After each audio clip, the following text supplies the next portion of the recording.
Hello students, welcome to the Pole Science of Class 11 Arts, and today we will proceed from article 47 onwards.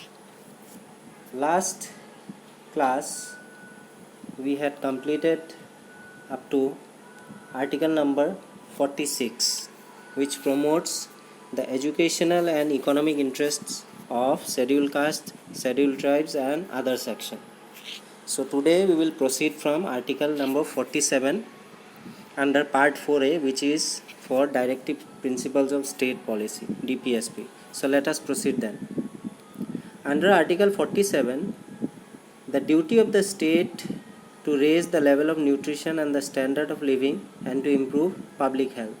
So what does article 47 confirms or assures to the citizens of the country?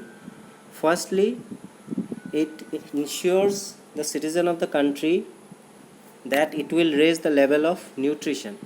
Whatever the foods, the nutritious foods are essential for our body, they are there to raise the level of nutrition of food for the body. Along with that, they are also there to maintain the standard of living.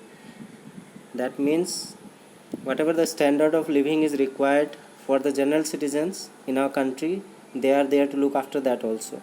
And along with that, lastly, to improve public health also. Public health can be related to better medical facilities or healthcare facilities.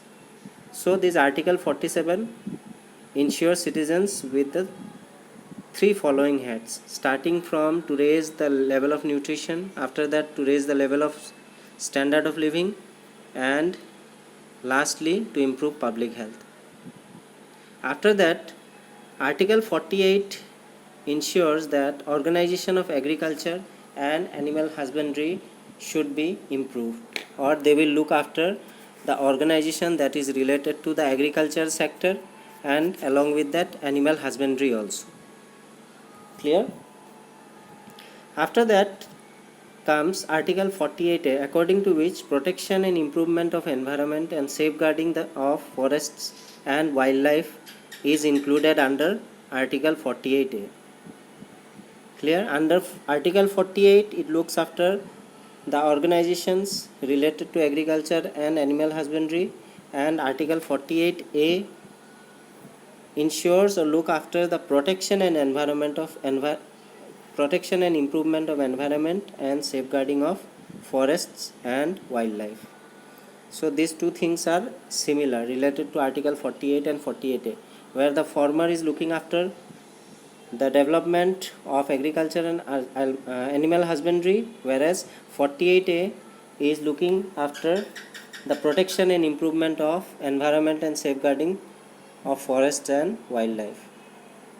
After that comes article 49, according to which it will protect ion of monuments and places and objects of national importance. That means whatever the monuments, important monuments are there in India, or the places are of importance in India, they will try to preserve that.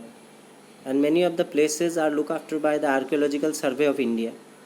So they will look after all these monuments and places, and along with that objects of national importance also they will look after. That means what are the subjects that are very much essential for us or for the citizens of the country, they will look after the objects of that or subjects of national importance also, along with looking after the important monuments and places also. Clear? Article 50 confirms the separation of judiciary from executive. So as we all know that there are three organs in our government where they share powers, that is between the executive, the legislature and the judiciary. So this article 50 confirms that the judiciary is independent or separate from executive. As we know that three of the organs, namely executive, legislature and judiciary, are independent from each other, and they work after the responsibilities or duties which are given to them, they work according to that only, and no one can interfere in any other's work. So this article 50 confirms that there is separation of judiciary from executive. After that comes article 51, according to which promotion of international peace and security is there through just and honorable relations and encourage settlement of international disputes by arbitration. So firstly, Article 51 will confirm what? It will confirm that it will work for the promotion of international peace and security. International peace and security means worldwide. They will they will work to maintain this international peace and security. They will promote that. After that, they will try to create a just and honorable relations with everyone in the society or within the country. And thirdly, they will also encourage settlement of international disputes by arbitration. And whatever the disputes may be there, that means if there is a national dispute, that can be solved through just and honorable relations. And in relation to encourage whatever the international disputes are there, they will try to solve that through peace and discussions. That means peaceful talks and discussions. Clear? After that, there are many implementation which has been done through the directive principles of states policy. There have been many implementation. What are these? Just have a look at that. Particular reforms, what are the reforms or what has been implemented through the DPSPs, because as we have read already that the article that have started from article 36 to 51 we have read and we have completed today. So we will see what are the implementation that has been done through the directive principles of state policy. Number one is many land reforms acts have been implemented. Then banking policy has been implemented. After that, it has also been successful in fixing minimum wages for employees engaged in various employments, and welfare schemes for the weaker sections, and nuclear disarmament. So these 5 implementation, these are very important implementation regarding the prosperous and development of the country, that has been working for the development and prosperity of the country. Number one was the land reform acts was passed or implemented through DPSP. Then banking policy was passed and implemented through DPSPs, in which first of all 14 banks were nationalized.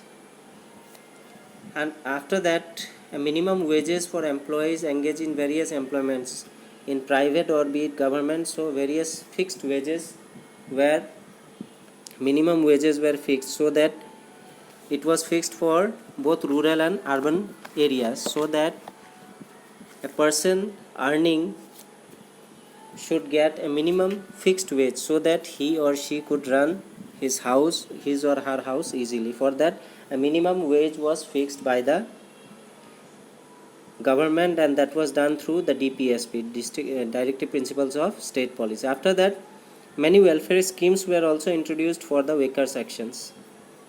And last but not the least, nuclear disarmament was also done. That means nuclear, as we all know that in 21st century all the powerful countries including India have their own nuclear weapons, but they should only use it for their own defense, not according to their own wish. So in this case India is very much clear, because they have made clear that they will only use the nuclear weapons what they have, they will only use it for self defense, not for their own wish or to show that they are powerful. So in that regard, they have encouraged not to use nuclear weapons, which is known as nuclear disarmament. Disarmament can be related to non-using of any nuclear weapons to show power or for their own wish. So all these important things were implemented through DPSPs. So with this we have come to the end of today's topic, and in today's topic we have read about Article 47, 48 and 48A. After that we have also read about 49, 50 and 51 lastly, and last but not the least, we have also gone through some of the implementation that has been done through the directive principles of state policy, starting from land reform acts to banking policy, fixing minimum wages introducing welfare schemes for the weaker section, and last but not the least, the introduction of nuclear disarmament. So I hope that whatever the points we have discussed today is now clear to you. With this, I will wind up today's topic. Thank you.